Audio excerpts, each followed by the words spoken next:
Depuis hier soir, nous avons commencé avec un sujet très fort, très intéressant, bientôt un président pour la Terre, avec un point d'interrogation. Nous nous sommes posés comme question, nous basant sur la Bible, il y aura-t-il une direction mondiale? Si oui, qui sera choisi comme étant le leader mondial? Comment cela se mettra-t-il en place? Quel territoire? Quand est-ce que cela sera mis en place? Cela se réalisera-t-il dans le cadre de la paix ou bien dans le cadre de la guerre? Autant de questions que la Bible répond clairement. Nous l'avons vu hier soir.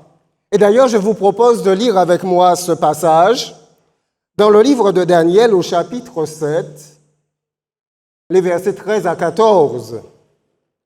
Nous sommes avec le prophète Daniel. Il dit, « Je regardais pendant mes visions nocturnes, et voici, sur les nuées des cieux, arriva quelqu'un de semblable à un fils de l'homme. Il s'avança vers l'Ancien des jours, et on le fit approcher de lui. On lui donna la domination, la gloire et le règne, et tous les peuples, les nations et les hommes de toutes langues le servirent. Sa domination est une domination éternelle qui ne passera point et son règne ne sera jamais détruit. » Donc la Bible est claire là-dessus. Il y aura effectivement une direction mondiale, une direction planétaire. Un homme sera choisi. Nous l'avons vu dans le verset précédent. Verset 13. « Et voici sur les nuées des cieux arriva quelqu'un de semblable à un fils de l'homme. » Ce n'est pas un ange, c'est un homme. Un homme sera choisi et cet homme-là aura la direction mondiale. C'est la Bible qui le dit clairement. Le livre de Daniel au chapitre 7, livre que nous venons de lire actuellement, est un parallèle du livre de l'Apocalypse, à partir des chapitres 4, des chapitres 5 et jusqu'à la fin. Et hier soir, nous avons commencé à considérer cela. Nous étions en Apocalypse au chapitre 4 et au verset 11. Une scène grandiose et magnifique et majestueuse, le trône de Dieu. Tu es digne, notre Seigneur et notre Dieu, de recevoir la gloire et l'honneur et la puissance, car tu as créé toutes choses et c'est par ta volonté qu'elles existent et qu'elles ont été créées. Ce passage précède ce que nous allons considérer ce matin. Il est très important, il est fondamental, il est fondateur, puisqu'on pourrait se poser la question, si c'est Dieu qui établit un dirigeant mondial, mais de quel droit il le fait? De quelle autorité il peut le faire? A-t-il une accréditation quelconque? De quel droit se mêlerait-il des affaires humaines? Et alors, la réponse est donnée ici. Il est digne. Pourquoi? Parce que c'est lui qui a tout fait. Il a créé. Il est dit, tu es digne, notre Seigneur et notre Dieu, de recevoir la gloire et l'honneur et la puissance, car tu as créé toutes choses et c'est par ta volonté qu'elles existent et qu'elles ont été créées. Nous nous sommes étalés longuement sur ce passage, montrant que Dieu est le seul, le véritable propriétaire du monde, propriétaire de notre système solaire. Maintenant, regardez avec moi attentivement en Apocalypse chapitre 5 et les versets premiers. Nous allons voir comment tout cela va se mettre en place. Nous sommes dans une scène céleste, visionnez dans votre esprit le trône grandiose de Dieu. Il est entouré des anciens, de 24 vieillards. Ce sont des hommes, C'est l'élite des hommes. Ils sont là et ils assistent Dieu dans ce qui va se passer. Puis je vis dans la main droite de celui qui était assis sur le trône un livre écrit en dedans et en dehors, scellé de 7 sceaux. L'attention de l'homme de Dieu se focalise sur la main de Dieu qui est assis sur le trône. Et dans sa main, il dispose d'un rouleau, un parchemin. Et ce parchemin est écrit en dedans comme en dehors. Et il est scellé de 7 sceaux. Donc, pour pouvoir complètement ouvrir ce parchemin, il faut nécessairement desceller les sceaux successifs. Ce livre n'est pas n'importe quel livre. Ce livre contient la destinée de l'humanité. Il contient l'histoire des providences de Dieu. Il contient la liste de ceux qui auront part au monde nouveau que Dieu va établir ici-bas.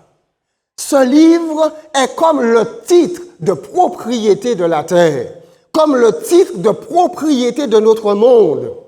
Celui qui sera jugé digne d'avoir ce livre-là, de pouvoir l'ouvrir, de pouvoir connaître les desseins de Dieu, eh bien celui-là sera à même d'initier toutes les étapes qui vont conduire à la prise de pouvoir ici-bas. Au verset 2, un héros s'amène. C'est un ange qui s'amène. Et il est dit que cet ange n'est pas n'importe quel ange. C'est un ange puissant. Il est là pour lancer un défi. Et je vis un ange puissant qui criait d'une voix forte. Qui est digne d'ouvrir le livre et d'en rompre les sceaux? Qui? Quel homme? Quel être? Quel ange? Ici-bas, dans le ciel, dans l'univers, lequel est digne de plonger ses regards dans les affaires divines? Lequel est digne? Et vous savez, beaucoup peut-être briguent la domination mondiale, que ce soit du point de vue politique, que ce soit du point de vue religieux, nous l'avons dit hier soir.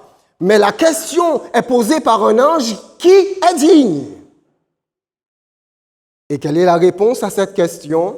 Au verset suivant, personne dans le ciel, ni sur la terre, ni sous la terre, ne put ouvrir le livre et ni le regarder. Nous avons vu hier soir les qualités, les vertus requises pour le dirigeant mondial. Et nous avons vu que ces qualités, ces vertus ne sont pas autres que celles que Dieu lui-même. Première vertu, cet homme, ce futur dirigeant mondial, devra aimer l'homme, devra aimer l'humanité comme Dieu lui-même aime l'humanité. Nous l'avons vu hier soir. Deuxièmement, nous avons vu que ce dirigeant mondial devra avoir les vertus de justice, de droiture, de bonté et de miséricorde à l'égal de Dieu lui-même. On cherche quelqu'un comme cela. On n'en trouve pas. Et avez-vous remarqué, sur la terre, on n'en trouve pas. C'est le royaume commun que nous avons ici. Et maintenant, sous la terre, y a-t-il des êtres humains sous la terre? Je ne pense pas. Mais nous savons que le royaume de l'ennemi, le royaume de Satan, son organisation maléfique a son siège ici et sous terre. On ne trouve personne non plus. Et même dans le ciel, il est dit, on cherche parmi les anges, personne n'est trouvé. Personne n'est digne ni d'ouvrir le livre, ni de le regarder. Et Jean se met à pleurer au verset 4. Et je pleurais beaucoup de ce que personne ne fut trouvé digne d'ouvrir le livre et ni de le regarder. Et alors l'un des vieillards me dit, ne pleure pas. Voici le lion de la tribu de Juda, le rejeton de David, a vaincu pour ouvrir le livre et ses 7 sceaux. quelqu'un a vaincu, quelqu'un a triomphé, quelqu'un a remporté cette bataille, cette victoire. Et cette personne, il est dit que c'est un lion. C'est le lion de la tribu de Juda. Mais le lion, c'est un animal redoutable. C'est un animal de proie. Mais ici, il est dit que c'est le lion de la tribu de Juda. C'est donc le lion défenseur. C'est le lion protecteur. C'est lui qui a vaincu. On s'attend à voir un lion. On s'attend à voir une force, une puissance majestueuse. Et pourtant, au verset 6, que voit Jean? Et je vis au milieu du trône et des 4 êtres vivants, et au milieu des vieillards, un agneau qui était là comme immolé. Voilà. Le lion est finalement un agneau. L'agneau, c'est le symbole de la douceur. L'agneau, c'est le symbole de la soumission. C'est le symbole de l'humilité. Cet agneau, vous le savez, n'est autre que Jésus-Christ lui-même. Dieu cherche un homme pour la direction mondiale. Dieu cherche quelqu'un qui sera à ses côtés, qui le secondera. Mais cet homme ne doit pas être n'importe qui. Il ne doit pas avoir n'importe quelle caractéristique. Et tout d'abord, il triomphe parce qu'il est un agneau. Dans l'Épître aux Hébreux, au chapitre 10 et au verset 5 et suivant, nous allons lire ce passage, il est dit de Jésus, « C'est pourquoi Christ, entrant dans le monde, dit, « Tu n'as voulu ni sacrifice ni offrande, mais tu m'as formé un corps. » Nous sommes ici avec ce passage de l'Épître aux Hébreux au moment de l'incarnation. Pour pouvoir être digne de recevoir le sceptre de l'humanité, le Christ doit pouvoir s'incarner et devenir homme. Il pourra alors être un sacrifice pour l'homme, il pourra alors être un avocat, un prêtre, un défenseur pour l'homme, et finalement, il pourra être le roi qui régnera sur ce monde. Dieu a proposé le plan, grand plan de la rédemption, et le Christ l'a accepté. Pleinement Dieu, il s'est complètement soumis à la volonté de son Père. Complètement. Et alors on voit ici son serment. Il dit, « Tu n'as voulu ni sacrifice ni offrande, mais tu m'as formé un corps. » Le Père va l'utiliser. Dieu le Père va l'utiliser. Dieu le Père va fabriquer un corps pour lui. Tu m'as formé un corps. Tu n'as agréé ni holocauste, ni sacrifice pour le péché. Alors j'ai dit, voici, je viens. Dans le rouleau du livre, il est question de moi pour faire, ô Dieu, ta volonté. Première caractéristique de l'agneau, c'est la soumission. Lucifer, l'ex-Lucifer, Satan, c'est le rebelle. Mais face à lui, vous avez Jésus-Christ. Et lui, c'est la soumission absolue. Entièrement soumis à son Père. Ce que tu désires, mon Père, me voilà prêt à le réaliser. Il est dit qu'il est un agneau, parce que l'agneau, c'est le symbole de l'humilité. C'est le symbole de l'abaissement. Et on va voir aussi cela dans la personne de Jésus-Christ. Philippiens, chapitre 2, verset 5. Il est dit, « Ayez en vous les sentiments qui étaient en Jésus-Christ, lequel existait en forme de Dieu, n'a point regardé comme une proie à arracher d'être égal avec Dieu, mais il s'est dépouillé lui-même en prenant une forme de serviteur, en devenant semblable aux hommes et ayant paru comme un simple homme. » Le candidat pour la domination mondiale devra être le plus humble de tous. Le plus humble de tous. Et Jésus-Christ, qui était Dieu, s'est dépouillé lui-même. Il a commencé à descendre. Il a commencé à descendre. La pensée humaine est le contraire de la pensée de Jésus. C'est le contraire de la pensée divine. Nous voulons toujours monter plus haut. Nous voulons toujours plus qu'on nous voit. Nous voulons toujours plus qu'on nous acclame. Nous voulons toujours plus de gloire. Nous voulons toujours plus de pouvoir. Nous voulons toujours plus de domination. Et pour cela, pour le pouvoir, pour la domination, pour les richesses, l'homme est prêt à tout. Il écrase son prochain, il tue, il dépouille, il est sans pitié, il n'a qu'un mépris pour la vie, d'où les guerres nombreuses que nous connaissons. La pensée du Christ est autre. Il accepte l'humiliation, il accepte l'abaissement. Au verset suivant, il est dit, il s'est humilié lui-même, se rendant obéissant jusqu'à la mort, même jusqu'à la mort de la croix. Il s'est rendu obéissant, soumis à son Père, soumis à la volonté du Père.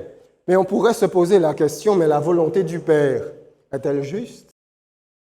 La volonté du Père est une, l'amour des hommes, le salut des hommes. Pour sauver les hommes, le Père a consenti au sacrifice ultime.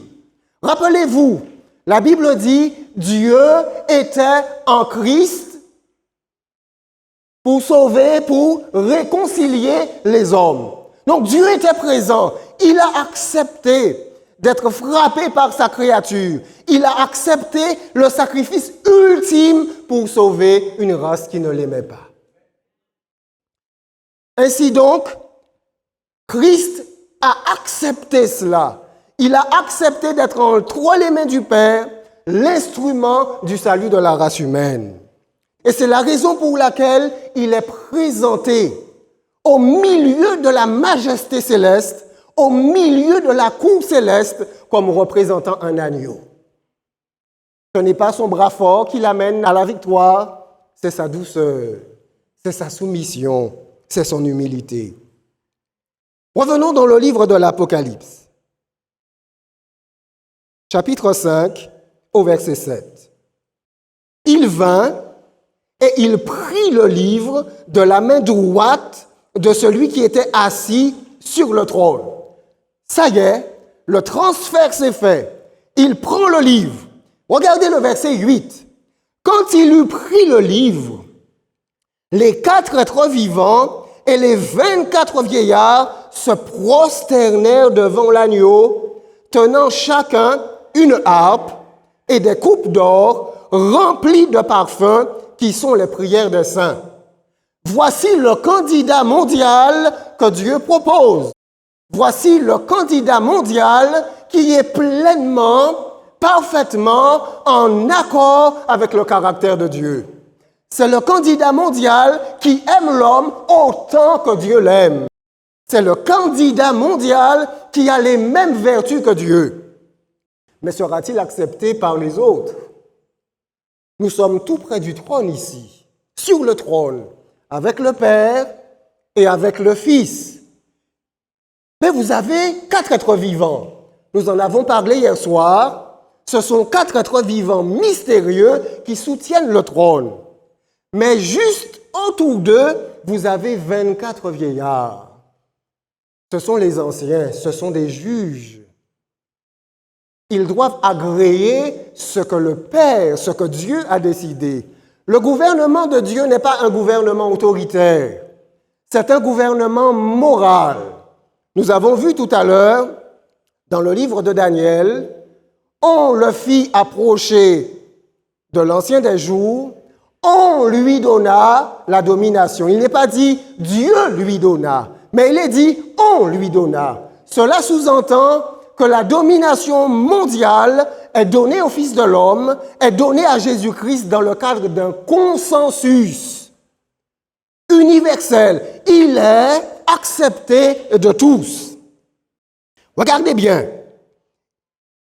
Les 24, ce sont eux qui sont le plus proches du trône de Dieu et qui l'assistent lorsque le Christ reçoit le livre, lorsqu'il reçoit le droit, l'autorité, le pouvoir d'initier les étapes qui va conduire l'humanité à un changement de statut, eh bien, les 24 vieillards se prosternent devant l'agneau. Se prosterner n'est pas n'importe quoi. C'est un geste d'adoration. C'est un geste d'acceptation. C'est un geste de soumission. Ils se prosternent devant l'agneau, mais avez-vous remarqué, ils ont dans leurs mains un instrument de musique. Ils ont chacun une harpe dans leurs mains et ils ont également des coupes d'or. Ces coupes d'or sont remplies de parfums et leur rôle sera présenté plus tard dans le livre de l'Apocalypse. Maintenant, regardez ce qu'ils vont dire. En fait, ils ne parlent pas vraiment, mais ils chantent. Ils sont à 24 pour l'instant et ils chantent. Au verset 9, et ils chantaient un cantique nouveau en disant, regardez bien, tu es digne de prendre le livre et d'en ouvrir les sceaux. Donc, ils disent que Jésus-Christ est digne. Ils sont d'accord avec le choix du Père. Ils sont d'accord pour le candidat qui sera choisi. Ils sont d'accord pour le leader mondial du nouveau monde. Ils sont pleinement d'accord. Et le candidat est entièrement et parfaitement digne. Cela fait 2 fois qu'un personnage est déclaré digne. À plusieurs reprises, dans les chapitres 4 et dans les chapitres 5, vous avez cette question, qui est digne? Tout d'abord, Dieu est déclaré digne, Dieu le Père est déclaré digne d'adoration parce qu'il est le créateur, il est le concepteur, il est le génie de l'inventivité. C'est sa volonté qui a tout réalisé. Et voici la deuxième personne qui est déclarée digne, il s'agit de Jésus-Christ. Tu es digne de prendre le livre. Mais pourquoi est-il digne? Il est dit, et d'en ouvrir les sceaux, car tu as été immolé, d'une part, et tu as racheté pour Dieu, par ton sang, des hommes, de toute tribu, de toute langue, de tout peuple et de toute nation. Voilà pourquoi il est jugé digne par les 24 anciens. Il est jugé digne parce qu'il a été mis à mort. En Ésaïe 53, vous connaissez le récit. On peut lire quelques passages si vous voulez. Ésaïe 53, verset 1er. Qui a cru à ce qui nous était annoncé? Qui a cru? Qui a reconnu le bras de l'Éternel? Il s'est élevé, il s'agit de Jésus, il s'est élevé devant lui comme une faible plante, comme un rejeton qui sort d'une terre desséchée. Il n'avait ni beauté, ni éclat pour attirer nos regards, et son aspect n'avait rien pour nous plaire. C'est son aspect. C'est lui le dirigeant mondial? Un charpentier? Un homme commun? Il n'a aucun apparat extérieur? C'est lui? Son aspect n'avait rien pour plaire. Méprisé et abandonné des hommes. Homme de douleur, habitué à la souffrance, semblable à celui dont on détourne le visage. Nous l'avons dédaigné. Nous n'avons fait de lui aucun cas. Cependant, ce sont nos souffrances qu'il a portées. C'est de nos douleurs qu'il s'est chargé. Et nous l'avons considéré comme puni, frappé de Dieu et humilié. Il souffre pour nous, mais nous le méprisons. Il le sait, mais il veut encore souffrir pour nous. Nous le rejetons, mais il ne nous rejette pas. Nous ne nous préoccupons pas de lui, mais lui continue de se préoccuper de nous. Et le passage se poursuit. Il était blessé pour nos péchés, brisé pour nos iniquités. Le châtiment qui nous donne la paix est tombé sur lui, et c'est par ses meurtrissures que nous sommes guéris. Alors qu'il est sur la croix, tout le monde dit, mais ce n'est pas le Fils de Dieu. S'il est le Fils de Dieu, qu'il descende de la croix.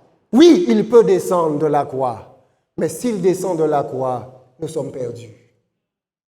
S'il descend de la croix, nous n'avons aucune chance. Et pourtant, il est l'objet du mépris universel. Il est l'objet de l'exécration universelle. Mais il accepte cela. Son amour pour nous est plus fort que notre haine pour lui. Un amour inaltérable, un amour qui va jusqu'au bout, un amour qui va jusqu'au bout du sacrifice. Et c'est pourquoi le Père l'aime. En Jean, chapitre 10, Jésus dit, « Le Père m'aime parce que je donne ma vie pour mes brebis.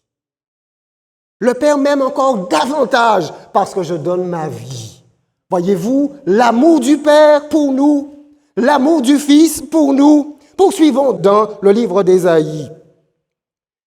Verset 6. « Nous étions tous errants comme des brebis. Chacun suivait sa propre voie. » C'est l'humanité. C'est le genre humain en général. Nous vivons pour nous-mêmes, nous vivons pour nos affaires, nous vivons pour notre avancement personnel, pour la gloire, pour l'argent. C'est ainsi que nous vivons. Et en général, nous ne nous préoccupons guère de Dieu. Et c'est ce qu'il a dit ici. Nous étions tous errants comme des brebis, chacun suivait sa propre voie. Et qu'a fait Dieu? L'Éternel a fait retomber sur lui notre iniquité. C'est lui qui l'a porté, il l'a choisi, afin que nous ayons la vie, afin que nous soyons sauvés, afin que nous jouissions du bonheur éternel dans le monde nouveau que le Seigneur nous prépare. C'est l'amour de la divinité. Ah, mais ça n'a pas été facile pour le Christ. Au verset 7, il a été maltraité, il a été opprimé et il n'a point ouvert la bouche. Semblable à un agneau qu'on mène à la boucherie, à une brebis muette devant ceux qui l'attendent. Il n'a point ouvert la bouche. Voici le lion de la tribu de Juda. Voici l'agneau victorieux. Cet agneau, nous l'apercevons dans la cour avec les soldats de Pilate. Son dos est labouré, son dos est écorché, son front est transpercé par les épines. Il souffre, mais il ne dit rien. Et le sang dégouline de lui. Le sang dégouline sur tout son front, sur son torse, sur son corps. Il est frappé, il est injurié, il est rempli de crachats de toutes sortes. Et de la part de qui? De la part d'êtres humains qu'il est venu sauver. Il a été, au verset 8, enlevé par l'angoisse et le châtiment. Et parmi ceux de sa génération, qui a cru qu'il était retranché de la terre des vivants et frappé pour les péchés de mon peuple? On a mis son sépulcre parmi les méchants, son tombeau avec le riche, quoiqu'il n'eût point commis de violence et qu'il n'y eût point de fraude dans sa bouche. Il a plu à l'Éternel de le briser par la souffrance. Mais il connaissait le résultat de son travail. Et le résultat, le voici ici. Après avoir livré sa vie en sacrifice pour le péché, il verra une postérité. Oui, il va se créer un peuple. Il va se créer un royaume. Alors que le Christ est sur la croix, alors qu'il regarde les visages haineux, alors qu'il entend les paroles de dégoût, les paroles de mépris, les paroles de rejet, que dit-il? Père, pardonne-leur, car ils ne savent ce qu'ils font. Ils ne savaient pas ce qu'ils faisaient. Ils ignoraient qu'ils mettaient à mort leur propre sauveur. Ils imaginaient que c'était un simple homme qu'ils rejetaient. Ils n'imaginaient pas que c'était réellement le Fils de Dieu qu'ils rejetaient. Aussi Jésus-Christ demande qu'il soit pardonné et sa prière sera exaucée. Quel amour, quelle condescendance, quel dévouement, quel sacrifice pour le genre humain, quel sacrifice pour l'homme. Retournons maintenant, si vous le voulez bien, dans le livre de l'Apocalypse, chapitre 5. Nous étions au verset 9. Et tu as racheté pour Dieu par ton sang des hommes. Et avez-vous remarqué quelque chose? Il est dit, tu as racheté pour Dieu. Ce n'est pas Jésus qui aime l'homme et puis qui dit à son Père, « Père, aie pitié d'eux ». C'est pour le Père que tout cela se réalisait. Dieu ne pouvait supporter de perdre sa création. Il a mis tout son amour dans la création de l'homme, tout son génie inventif, tout son génie créateur dans la conception de l'être humain, de l'homme et de la femme. Comment, en tant que père, comment pouvait-il abandonner son bébé? Comment pouvait-il l'abandonner à la mort, à la destruction? Et c'est la raison pour laquelle il est dit, tu as racheté. Pour Dieu, il fallait trouver un moyen d'arracher l'homme à la domination de Satan. Il fallait trouver un moyen de récupérer l'homme entre les mains du diable. Et le seul moyen, c'était le sacrifice de la vie de Jésus-Christ. Et le Père l'a consenti. Quel Dieu! Quel Dieu qui nous aime! Quel Dieu fantastique! Quel Dieu extraordinaire! Et ça n'est pas tout. Il est dit, racheté pour Dieu, par ton sang des hommes, de toute tribu, de toute langue, de tout peuple et de toute nation. Dieu n'a rien à voir avec le racisme. Il est dit ici, de toute tribu, partout sur la surface de la terre, de toute langue, créole, anglais, français, africain, peu importe, de toute langue, de tout peuple, blanc, rouge, noir, tout peuple et de toute nation. Pour Dieu, il n'y a pas de différence. Dieu n'est pas sectaire. Il ne voit qu'une seule humanité. Il n'a pas de préférence. Il est dit que son œil parcourt toute la terre pour voir ceux dont le cœur est tout entier à lui.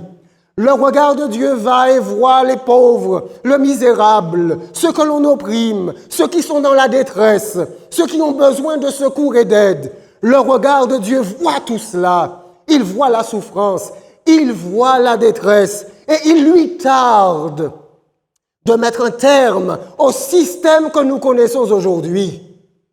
Un monde nouveau, voilà ce qu'il veut mettre en place.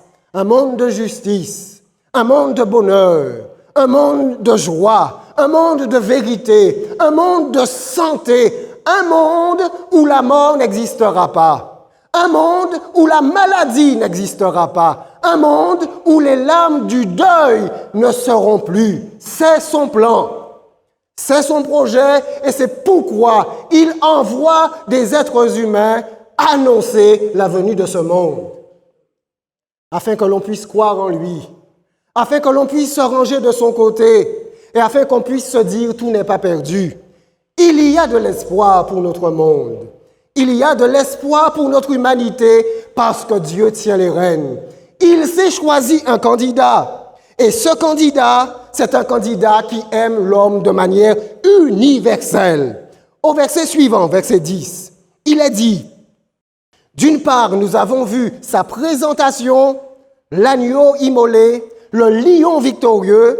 Deuxièmement, nous voyons ses réalisations.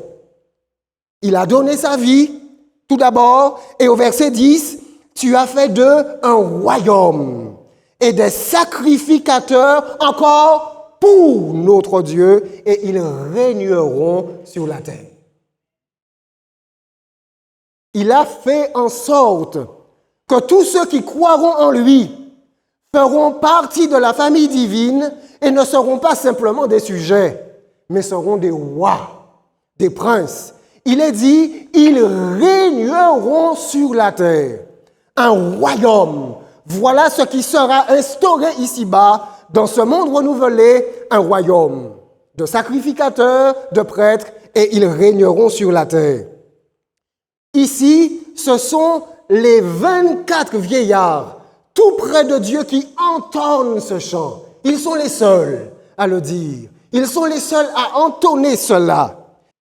Ils ont accepté le Christ, ils ont accepté le candidat universel, mondial, le seul digne choisi. Et maintenant, regardez la suite, au verset 11. Je regardais et j'entendis la voix de beaucoup d'anges autour du trône et des êtres vivants et des vieillards. Et leur nombre étaient des myriades et des milliers de milliers.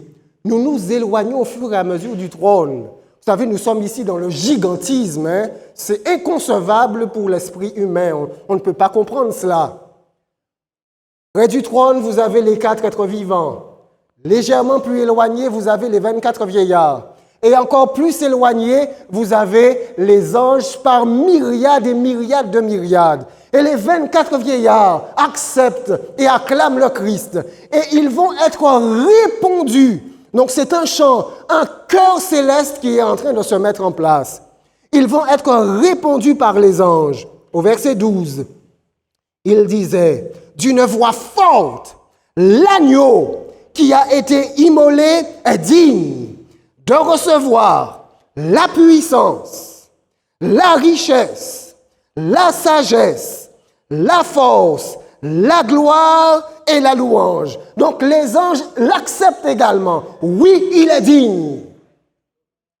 À l'égal du Père, comme les 24 vieillards, les anges l'acclament, l'acceptent et le reconnaissent comme étant digne d'adoration, d'honneur, de gloire et de louange.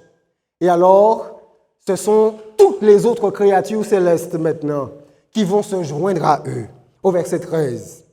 Et toutes les créatures qui sont dans le ciel, sur la terre, sous la terre, sur la mer, et tout ce qui s'y trouve, je les entendis qui disaient à celui qui est sur le trône, Dieu le Père, et à l'agneau, soit la louange, l'honneur, la gloire et la force au siècle des siècles.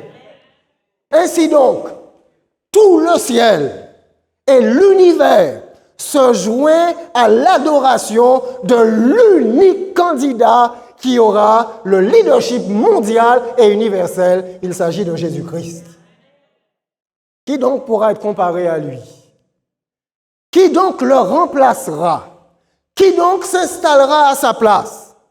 Et nous avons vu dès le début de ces conférences que la capitale de l'univers sera la terre. Dans le Moyen-Orient, à Jérusalem, sera instaurée la capitale de Dieu. C'est la nouvelle Jérusalem et vous avez cela en Apocalypse au chapitre 21. Nous en parlerons dans les conférences à venir.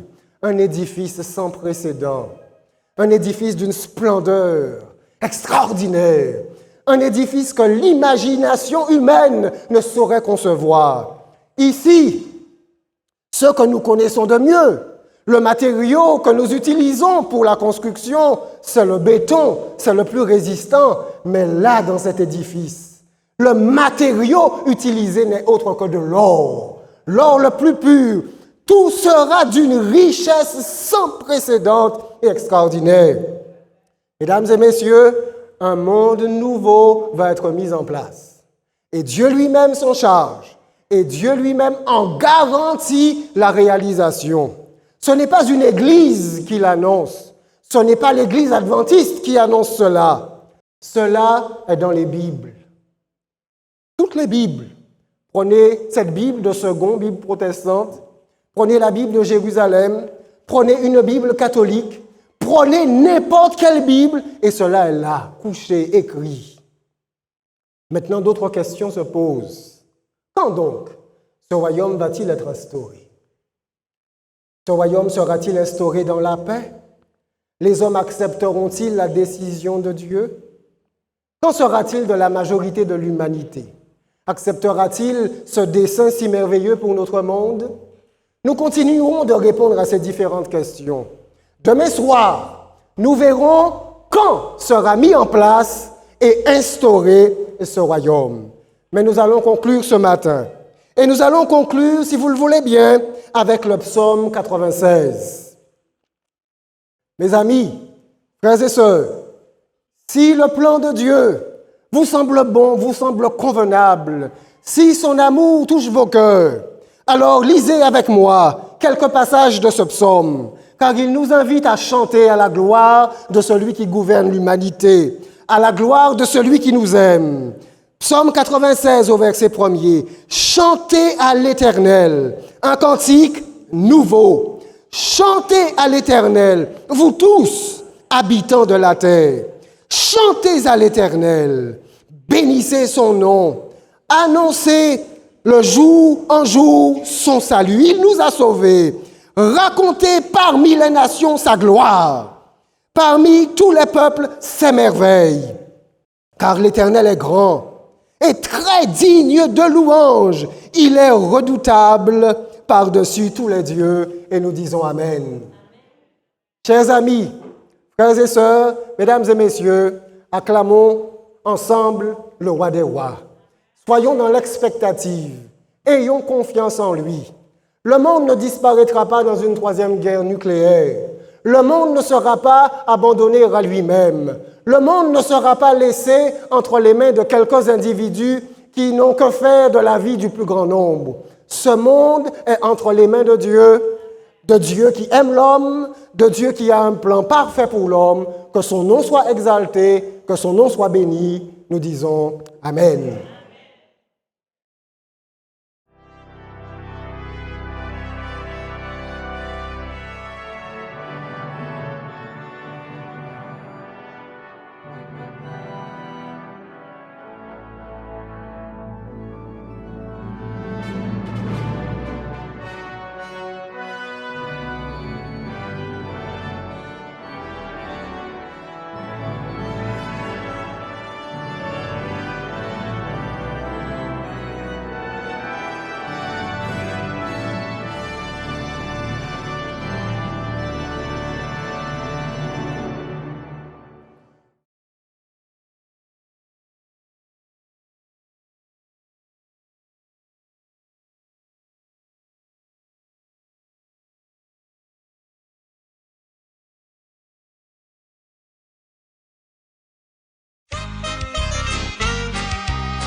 marcherai avec Dieu.